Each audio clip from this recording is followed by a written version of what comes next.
It's time to feel what you've been bottling up. Life in rural America isn't easy.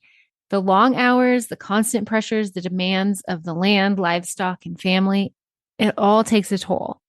We're tough and we've got grit, but somewhere along the way, toughness started meaning bottling up emotions and powering through. But here's the truth. That strategy, it's not working and it's poisoning us. Maybe you've noticed and maybe you haven't, but the numbers don't lie. We're breaking down and it's showing up in our bodies, our relationships, and in the rising suicide rates in agriculture. You don't have to carry any of it alone. There's another way. If you're ready to stop being weighed down and start moving forward, my one-on-one good movement guidance is now open. Visit the link in the show notes to learn more and see if one-on-one guidance could be for you.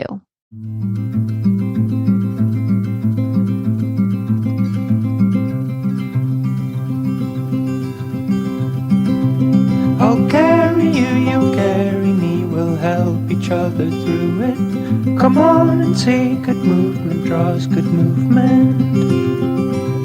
Welcome to Good Movement Draws Good Movement, the podcast where farmers, ranchers, and rural folks can grow relationally through awareness, understanding, and effective communication. Hey, it's T.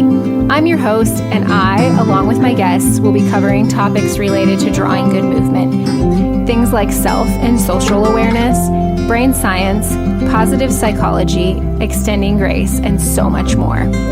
We'll share tools that can help you understand why you are the way you are, why others are the way they are, and how you can use that to step out of self-told lies with grace and compassion to draw good movement in conversations, relationships, and life in rural America. Let's go draw good movement.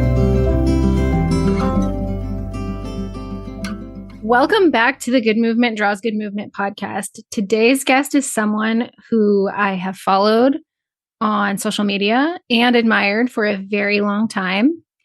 Jessie Jarvis is with us today. She is a wife, mother, third-generation rancher, and founder of the West.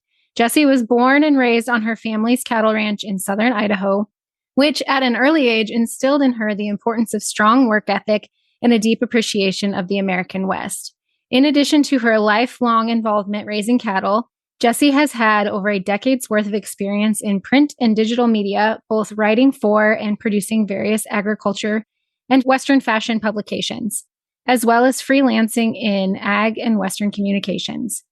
Jessie's passion for ag and Western industries is unmatched and is what led her to create Of the West, a job platform built specifically for the two industries. Since its launch in 2021, Of the West has helped connect hundreds of employers and job seekers, partnered with cornerstone organizations in the industry, and is leading the charge in cultivating the future of the agriculture and Western industries. Jessie, first, thanks so much for being here. I'm so excited for our conversation. And second, I just gave your formal bio, but would you take a little bit of time and tell us more about yourself and how you got here? Of course. Thank you so much for having me. I've looked up to you for a really long time, so this feels like just a really exciting moment. So thank you for that. But yeah, like you said, so I grew up on my family's cow-calf operation. I'm an only child, so it was my parents, and I was an active participant in our ranch. And then I went to college. And when I went to college, I wanted to be an anesthesiologist. I was tired of working on the ranch because when you're a ranch kid, all you do is work, right? Like snow days, they are not a vacation. They are more work. Like school is exciting because it's a vacation from work. And so I was ready to be done with ranch stuff, and I was going to be an anesthesiologist. So I was going to get my biology degree. And 6 weeks into my first semester of college, I realized how much I missed the people in agriculture. I realized how much I missed ranching and my family. Like, I obviously missed my parents, but just the people in our industry, I missed them more than anything. And so I changed my major to a business degree because I went to a small liberal arts college. And at the time, that was the closest thing to agriculture that they offered, if you will. So I graduated from college with a business degree, and I spent the first 3 years from college working for the Idaho Cattle Association as their communications director. And then after I spent 3 years there, I moved home to the ranch to work full time alongside my parents.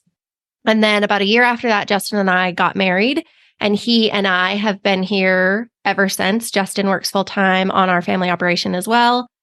And we now have 2 kids who get to enjoy that, and we get to raise the next generation, which is so rewarding. And in that time, which gosh, that's now been 10 years that I've been home, I've done a little bit of everything, mainly because when I first moved back home, it was my parents, our employee Gustavo, and then myself. But when Justin and I got married, Justin became full-time on the ranch as well. And there wasn't necessarily enough for 5 of us to do full-time on the ranch. Like, I always had a little free time. And I am somebody who I am happiest when there are a lot of projects in front of me. So I would freelance, or I would, have a random side hustle, which then turned into owning Western Runway, a Western fashion magazine that we owned for quite a while before we sold it in, I believe that was 2022 or 2021 maybe. And then creating Of the West, which happened in 2020. And as you mentioned, it is a job platform specifically focused on jobs in agriculture and Western industries. And I think my main reason for creating that was I am so incredibly passionate about agriculture and the Western industry. And because I am somebody who in the last 10 years has been straight out of college looking for an internship and looking for that first job and, looking to hire on the ranch or even hire when I was at Idaho Cattle. I've sat in on a lot of those job interviews, and regardless of what it was, whether it was in farming, ranching, Western fashion, all of those industries, we think they're all so different. But the thing that unites us is our love for the Western way of life and our love for agriculture. And I saw a number of challenges in that, as far as the difficulty in hiring the right person, hiring people who, we know people who want to work in our industry and who are passionate about it are out there, but man, they're hard to find. And if you talk to those people, they have the hardest time finding jobs. So if you have both of these groups of people and they need to be connected and they want to be connected, but they're saying they can't be connected. So Of the West is basically that connection platform for them to meet and further and solve those solutions. I personally think Of the West is such a cool platform because it is hard to find the right fit sometimes for employees in ranching and agriculture in Western. And Tom and I, we work for a large ranch. We don't have our own operation, but we work a lot with interns. And some of the best interns that we've had would be some of the least likely interns, if that makes sense. Like, they don't have any background or experience in agriculture, but they have a great attitude and they have incredible try. And so they're just willing to learn. And those are some of the best interns we've had.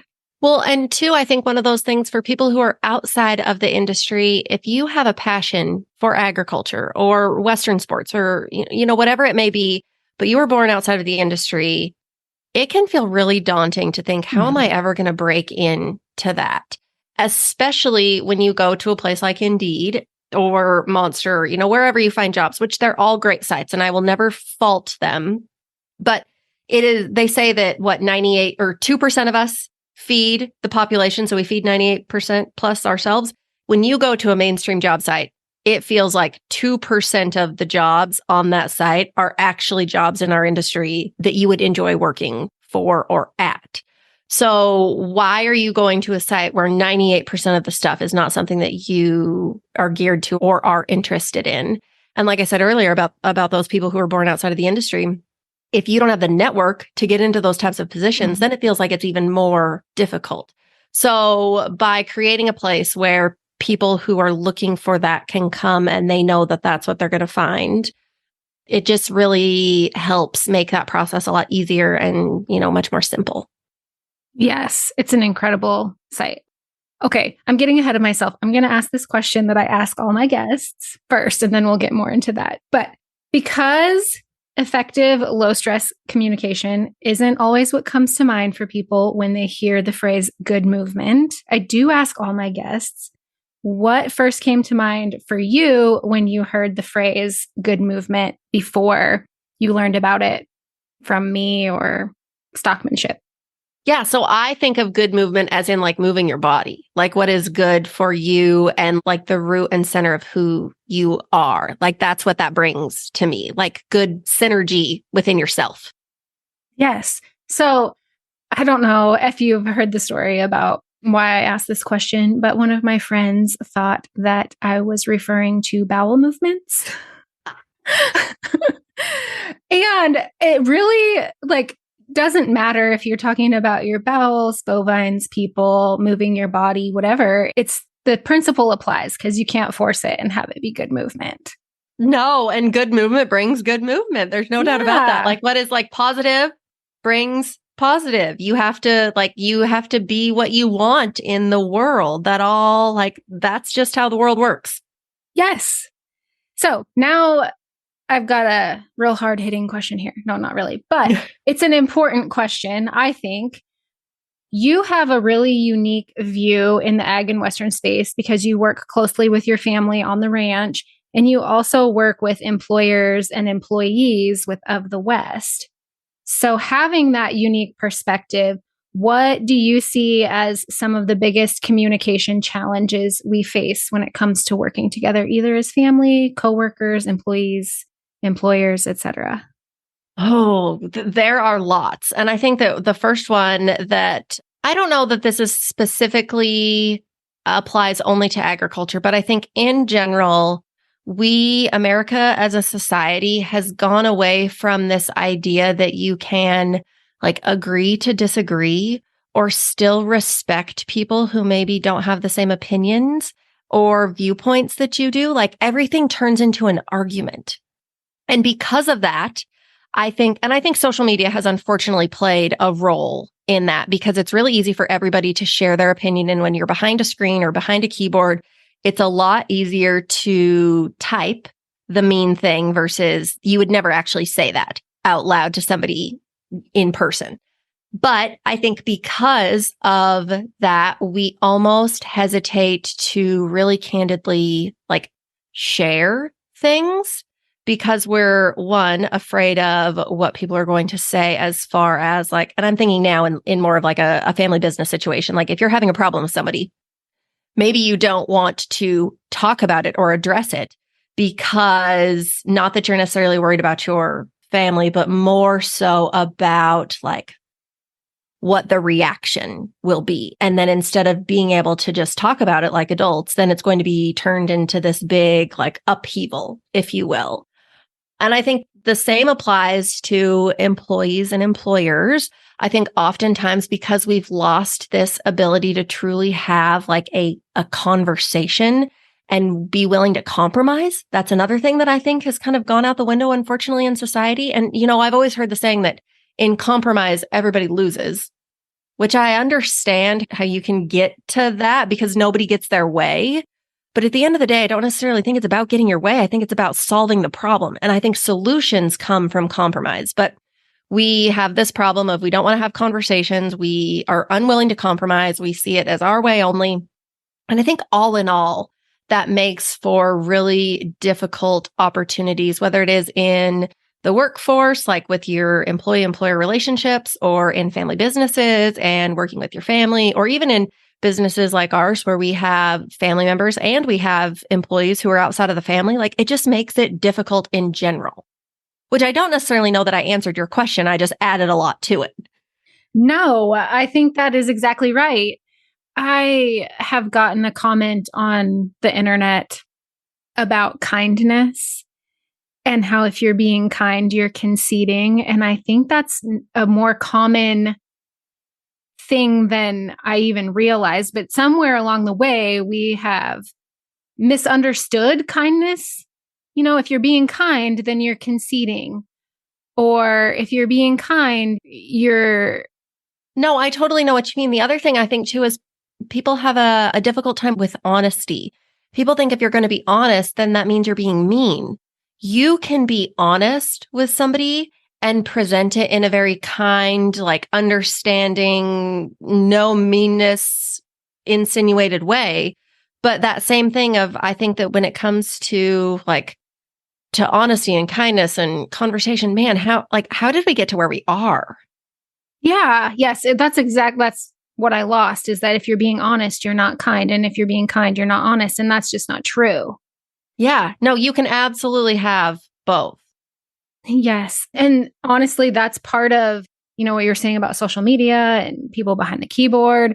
That's honestly a big piece of the puzzle to how I got here talking about good movement, is because I was so sick of seeing the division online. And I thought, you know what? If one person can communicate with a herd of hundreds of head of cattle, like, why aren't we applying this to humans? No kidding. Obviously, it's more difficult with humans because cattle don't experience emotions like people do, and that plays a factor. But this principle applies. Oh, it absolutely does. So I polled my audience on Instagram a while back about the biggest communication challenges, like the question I just asked you. And a lot of the answers that I got were related to the older generation. And this is the way we've always done it. Is this something you run into either with your family or with the operations and businesses that you work with through Of the West? Is this as big of a problem as my Instagram poll led me to believe? I think it is. That being said, I'm not a fan of the phrase like, well, this is how we've always done it.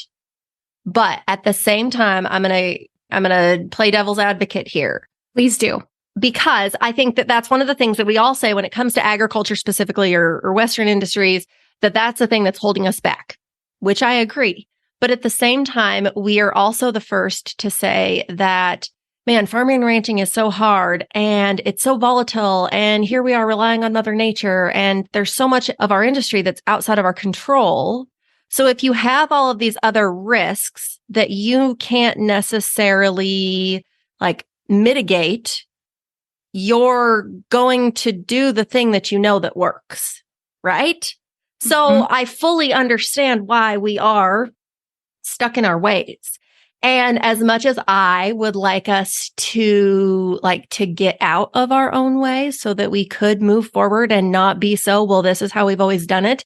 I also understand why that is, because at some point you can't gamble with everything. And if you only have a sliver of what you do that you can control, you're going to want to control it in the way that you know how. So that being said, I didn't necessarily answer the question there, but I am somebody who I absolutely see both sides of that. And I would like our industries to really get to a place where we can kind of move through that with, again, understanding all of that. Yes. And I think it also comes back to what you were saying about compromise. Yeah, that is a big one for sure. We can compromise. We can try some new things. But it also goes back to what you said about being conversation averse. You have to start with the conversation. And you kind of have to come at it from a place of, it doesn't matter if you're talking to the older generation or your boss or whatever. I think you kind of have to come at it from a place of, I understand this is why we do it, but I have this idea, like, come in open. And when you come in open, then they're more likely to be open.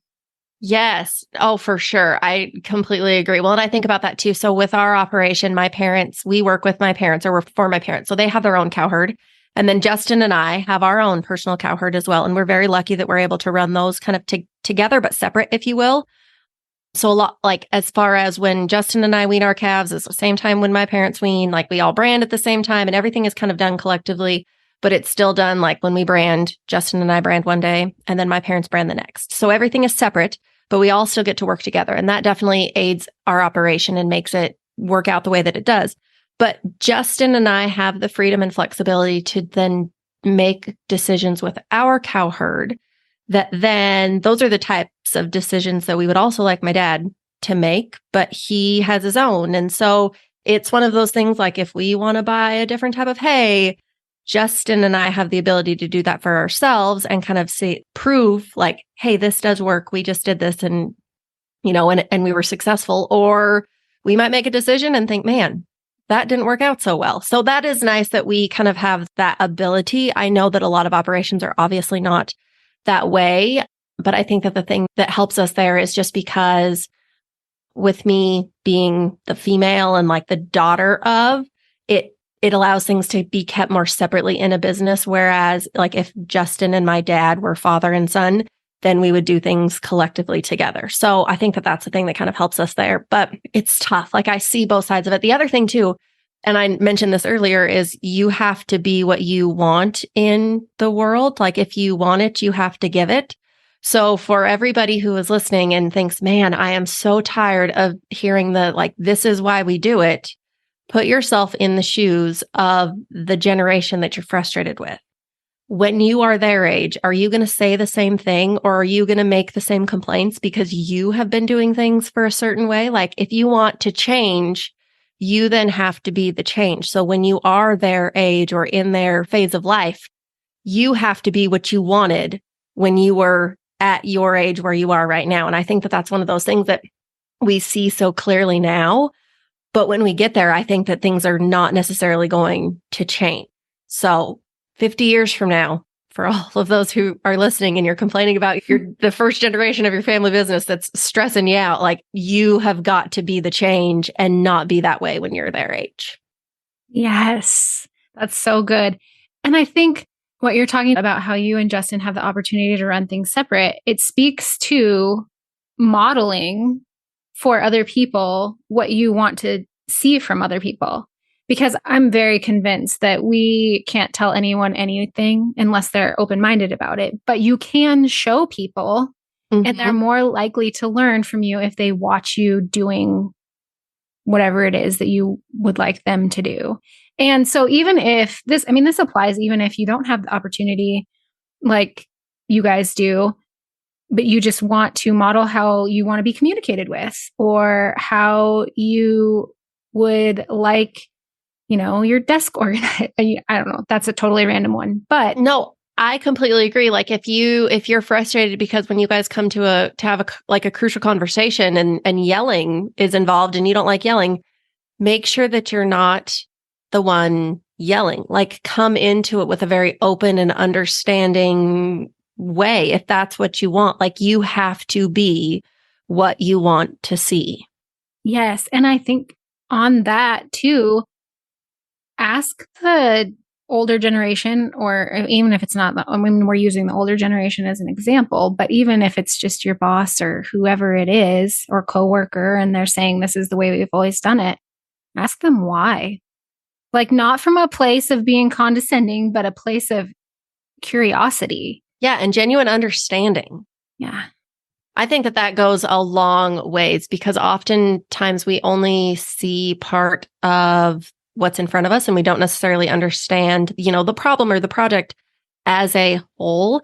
And so that's oftentimes why we have these, well, why don't we do it this way ideas? But then if we understand it, we think, oh, okay, wait, now I need to take a step back. And now that I see the whole picture, I get why it is this way, or this would have been a problem. But now because I see the whole picture, we could do it this way instead. And I just think that there's a lot more opportunity there. Yes, I agree. My next question is about Of the West. Ooh, okay. So, you guys just launched your new website. We did, yes. And you've been rolling with this for almost 3 years now? Yes. So January of 2021. So close to 3 years. And then the new website launched in October. But the job platform is not the only thing that you guys offer through Of the West, right? You guys do webinars and... Yeah. So we do so in the spring, we always have a webinar geared at job seekers of all ages. And we call it Strengthening Your Future Self. So we have a lot of job seekers who maybe they are in like their 30s or 40s, and they think, man, I'm ready for a career change, but I don't necessarily know that my experiences or my resume match what I want to do next, right? But they have a lot of awesome skills and talents and all of those soft skills like showing up on time and a hard work ethic that, the workforce is missing out on. So we really talk about how to hone in on what you're good at and really like get sure in who you are, your skills, and how to, I don't want to say fluff your resume because that makes it sound like we're lying here, but like how to position yourself as the person who can use what you learned from your old experiences that maybe have nothing to do with what you're doing now, because some of those experiences and skills are obviously going to transition into what you want to do next or now. And then we have a webinar every fall for college age students called Navigating Your Next Step. And we focus on internships, first jobs, when you should start applying for those, how to set yourself apart from others, how to make the most of career fairs, those types of things. So we do those 2 annually. And then we have a couple other webinars that kind of change depending on the season or topic that we also have throughout the year. We have a section on our site specifically for resources. So if you're somebody who is looking to update your resume and you need some ideas, or if you're an employer and you have a job interview coming up and you can't think of any good questions, we have some interview questions that can kind of help, like, I don't want to say jog your memory, but just give you a space to think like, oh, this is a good question. This now makes me think of this question, and sets you on the creative mindset there. And then we're also at the beginning of the year, 2024, we are launching a directory. So this is going to be a portion of the site that is dedicated to those who would consider themselves to be like solo entrepreneurs, freelancers, agencies, graphic designers, photographers, journalists, anything of that realm, if you will, who you need clients to pay your bills, but you don't necessarily need a full-time job. So when a job is on Of the West, you think, man, I would be good at that, but it's a full-time position. I don't need a full-time position. I just need a new client who wants a project that's similar to that. Because we get a ton of questions like, hey, I'm looking for a web designer. Do you know of anybody who has industry experience who has an opening right now? So that side of the site, the directory, will be where solo entrepreneurs, agencies, whatever, contractors can pay a monthly fee to list themselves. That way, those who are searching for those types of projects, whether it is somebody who's looking for an equine photographer for, a sale catalog, or a graphic designer or web designer, anything of that nature, can go and find that person. Oh, that's exciting. I really love the webinar. I haven't attended a webinar, but I love that you guys do the webinars. And I especially like that you're focusing on soft skills and like how to transition, because I think a lot of us, at least for me, when you go to college, and you too, when you go to college, you go in with this idea that you're going to do this thing and have this career, and then it changes.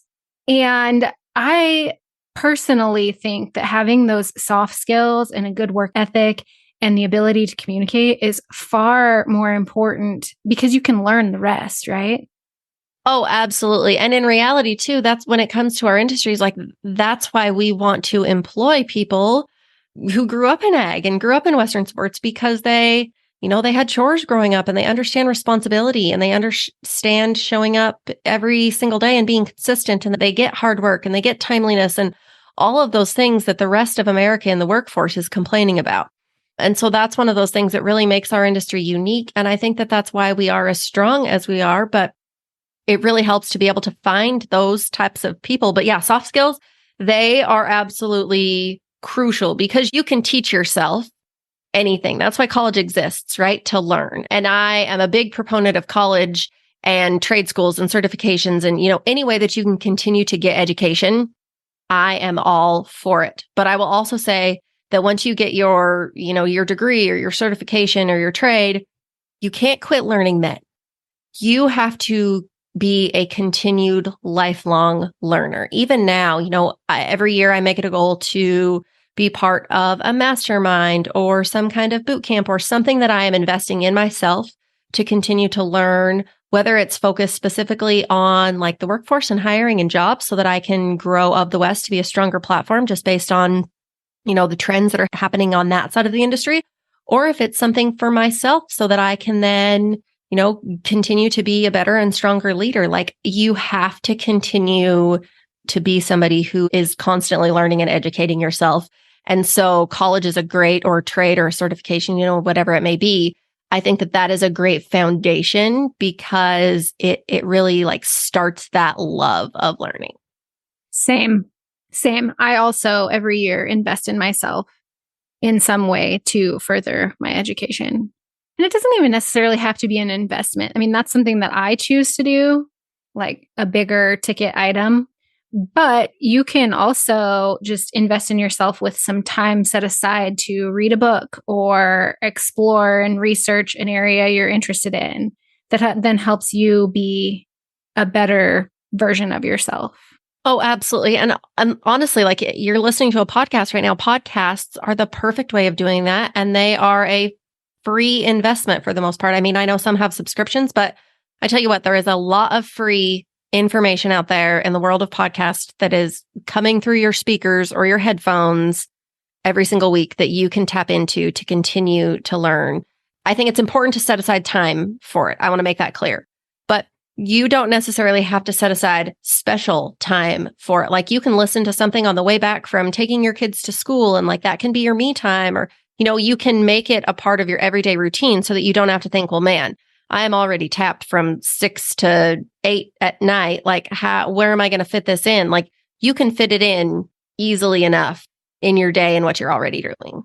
Yes, I download whatever I want to listen to on the way back from the bus stop, and I listen on the way back from the bus stop or when I'm doing other mindless tasks like laundry or dishes. I will say this has nothing to do with the podcast, but another thing too on this. So chores that you hate, I have always hated laundry. But guess what? When you are a mom of a lot of children, not that 2 is a lot, but they go through clothes, right? And Justin goes through clothes. I feel like I'm folding laundry all the time, and the pile is only continuing to grow. And I absolutely hate doing it. So I made it fun. And how I did that is I do it in the evenings after dinner. I shut our bedroom door and I go fold laundry and I pour myself a glass of wine and I turn on Real Housewives, which sounds like the silliest thing in the world. But I now enjoy it because I have my glass of wine and I have my me time, and I didn't have to leave the house for it. I did a task, so I feel like I'm getting something done by it. But that's the easiest thing. Like if you love listening to podcasts, but you absolutely hate unloading the dishwasher or cleaning out the stalls or whatever it is, like make it fun by double dipping and making it that learning time too. Yeah, that's like a great life hack. Honestly, it's great. Yeah, maybe sub out the wine if it's from the hours of, like I said, 6 a.m. to, 5 o'clock. But yeah, if it's after 5 o'clock, you can take your drink with you too. Oh, and in addition to Of the West and all of the things and resources you have going on there, you also launched your own podcast, Leaders of the West, this past summer. And I'm a huge fan. So can you tell us a little more about your podcast? Yes. Oh, well, thank you. That, I tell you what, which you probably know this too, when you are somebody who is recording podcasts, especially if you do solo episodes and there's not anybody else there to talk to, it can feel like the most awkward thing because there's no, I don't want to call it instant gratification, but you think that people are going to be interested in it, but then you're always kind of second guessing yourself. Like, is this boring? Because you can't see, like, at least if you're speaking in front of a crowd, you can get people's reaction. Like you can see if they are hanging on every word or if they are bored out of their minds. And so you can kind of ebb and flow. But when it comes to recording a podcast, there's no way to know that. So it can honestly feel like kind of a lonely, like stressful, awkward thing to do. But, I digress there. But so Leaders of the West, we launched in the summer of 2023, and it is a podcast for innovators and change makers in the ag and Western industries. And we kind of run the gamut of who we have as guests. So because we represent a wide variety of industries when it comes to farming, ranching, the livestock industry as a whole, Western sports, Western lifestyle, we try to have guests from all of those different sectors of the industry. And then we also represent employers and job seekers and, entrepreneurs and business owners. And so we also try to have a variety of those types of guests as well to really meet people where they are and be relatable for everybody. I really like I like all the episodes, but your episode about leading by example was such I was like, yes, girl. Yeah. Oh, that was such a great episode. So if you haven't listened to that episode of Leaders of the West, please go do so because it's a great episode. And it also, the first step of good movement is becoming self-aware. And that episode really speaks to self-awareness. Listen, if I want other people to do this, then I have to be aware of what I'm doing and also step up and do it.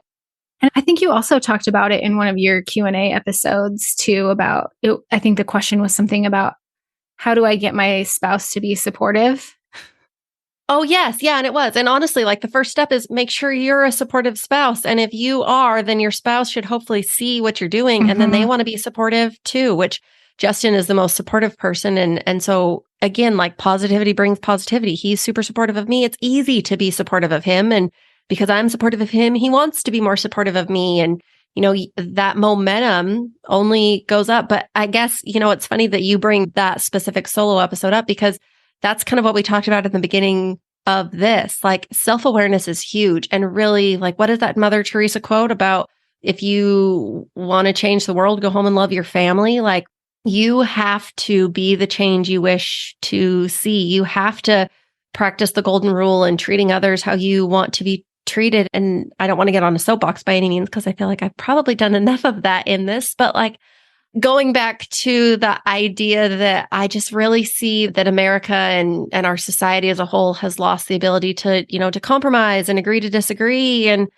in a way, we are a society of hypocrites, right? Like if it happens to us, we're not okay with it. But if we're the one doing it, then it's totally fine. And I say that as somebody, I have caught myself in more of those like hypocritical type moments than I can count. And every time that is a gut check of, holy cow, that is the easiest way for me to improve is to change how I'm doing this or to change my mindset. Because if I don't think that it's appropriate to like have this done to me, then I sure as heck should not be doing it or saying it or acting that way to somebody else. Right. And I mean, that can be in a personal one of how you communicate with others. I think about sometimes, like, let's say that Justin and I are fighting and I say something that is just absolutely cruel to him because I'm mad at him. But then if I think to myself, man, if he said that to me, would that like cut me? Oh, it absolutely would. Then I shouldn't say it to him, right? And we don't do that. But I think that that's an example that is very understandable because we've all kind of, been in a heated argument in our life or people have said things that are, that hurt us that I don't think that they would, if it was said to them, they wouldn't want to said to them either. So going back to self-awareness and the importance of that, I think that if everybody in America was 10% more self-aware, we would be on the right track in this country. Oh my gosh, I 1000% agree. And being self-aware and recognizing that what you do in your energy and all of the things it affects more than you think it affects. It's not just the words that you say. It's how you said them. It's the expression on your face. Like we affect so much more than we think. Oh, we do. And facial expressions, that is a big one too. Like how you look at people. I mean, I have the like, what the heck are you doing? Look, trust me, I know. And I give it more than I realize. I don't want to say by accident, because obviously if I gave it, I thought it, but even just controlling those types of things and that outward expression, I mean, it's no different than what you say out of your mouth, the look on your face and your body language. And, I think that those are all big things that it really helps if we can tune into that because it makes us better people. It makes the people around us better because we're being better to them and it brings good movement. Yes. I don't know if you've read any of Sean Acor's books. He's a positive psychologist. Oh, I haven't. The Happiness Advantage, Big Potential, Before Happiness. I don't know. I listened to his books summer 2022. And I can't remember which one it's in because like I said, I binged all of them. But he says, if you don't like what you're seeing, change yourself first. So if you're in a conversation with someone and you're seeing this expression on their face and you're like, I don't know why that's happening. Like, it's okay to take a pause, think about it, try a different way.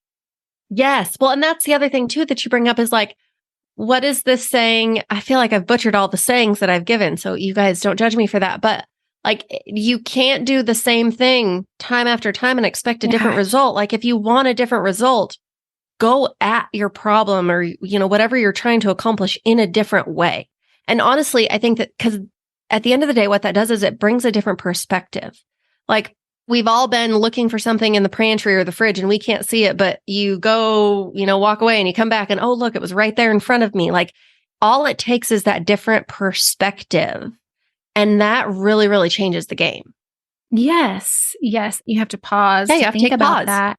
And, I think we have also become the society that doesn't like to take a pause. We just want to go, go, go, go, go. But in stockmanship, we have a lot of phrases today, but they're all great. Slow is smooth and smooth is fast. Yes. So pause and get smooth. Oh, that is huge. And that is one that I feel like has really become apparent to me in life in the last 10 years, for sure. I don't think that I got that when I was young. And I'm not saying I'm not young now. Maybe I am, but it has really changed the game in the last 10 years. I've really taken that saying to heart. Yeah, that's one of my favorites. Well, I want to thank you again for coming on. And then I want you to tell everyone where they can find you on the interwebs. Yes. So me personally, you can find me across all platforms at Mrs. J Jarv. So MRSJJARV, with the exception of TikTok. I'm not on TikTok. I can't, nothing against those of you who love TikTok, but it's just not my place. So Instagram, Facebook, LinkedIn, and then Of the West on Instagram and LinkedIn, it's at ofthewest.co. That's also our web address, ofthewest.co, not .com, .co. And then on Facebook, it's at Jobs of the West. So if you type that in, Of the West will come up. And then if you have any questions, feel free to DM me or, drop us an email, hello@ofthewest.co. Those can get forwarded on to me. But any way you want to reach out or any questions you may have, definitely come at me for them because I'm happy to answer them or help. Yes. And don't forget to check out Jessie's podcast, Leaders of the West. Yes. You can find that Instagram, and then it's just on the general Of the West Instagram page. Thanks again for coming. I've enjoyed our conversation. Oh, this was awesome. Thank you so much. Thanks so much for tuning in. I'm so grateful for you. If you found value in this episode, I'd love for you to share with others who might also benefit from tuning in. Share by word of mouth, send it in a text, take a screenshot and post it on social media, or share however you prefer. And if you haven't already, hit the follow or subscribe button so you never miss an episode. Until next time, draw good movement.